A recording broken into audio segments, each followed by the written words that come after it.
আজি পুৱাই তেজপুৰৰ ঐতিহাসিক কলেজিয়েট উচ্চতৰ মাধ্যমিক বিদ্যালয়ত নিশা চুৰিকাণ্ড সংঘটিত হয়।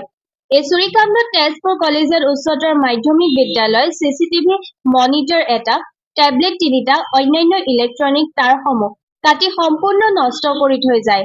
লগতে চিচিটিভি কেমেৰাসমূহ ভাঙি পেলাই নষ্ট কৰি পেলায়। মই পুৱা গম পালো আমাৰ বিদ্যালয়ৰ যিগৰাকী মিড ডে মিলৰ ৰান্ধনি আমি থাকিবলৈ দিওঁ তেওঁ ৰাতিপুৱাই মোক ফোন কৰি জনালে 6টা বজাতে যে বিদ্যালয়ত চোৰ হৈছে, কেমেৰাবিলাক ভাঙি পৰি আছে জনালে। তাৰপিছতে আমাৰ বিদ্যালয়ৰ পৰিচালনা সমিতিৰ উপসভাপতি প্ৰাণজিৎ বৰুৱাই মোলৈ ফোন কৰিলে তেখেতৰ ঘৰৰ কাষতে যে বিদ্যালয়ত চুৰি হৈছে।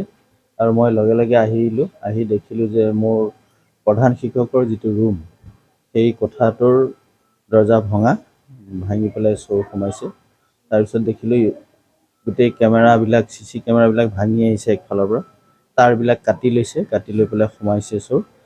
মই প্ৰথমে পুলিচৰ ওচৰলৈ গ'লোঁ, গৈ পুলিচক জনালোঁ। তাৰপিছত আহিলোঁ, পুলিচ আহিলে, গোটেই ইনভেষ্টিগেশ্যন কৰিলে, বস্তুবিলাক চাইছে।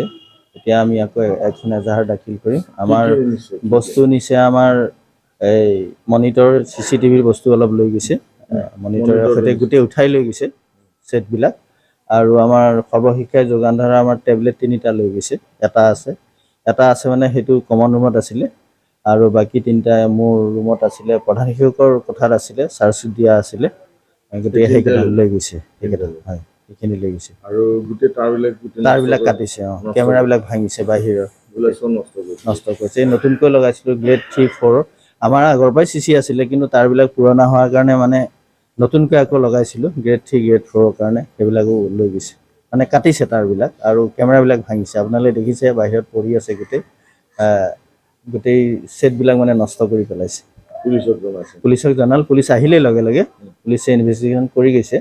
আকৌ থানালৈ মাতিব কেছটো ৰেজিষ্টাৰ কৰিবৰ কাৰণে।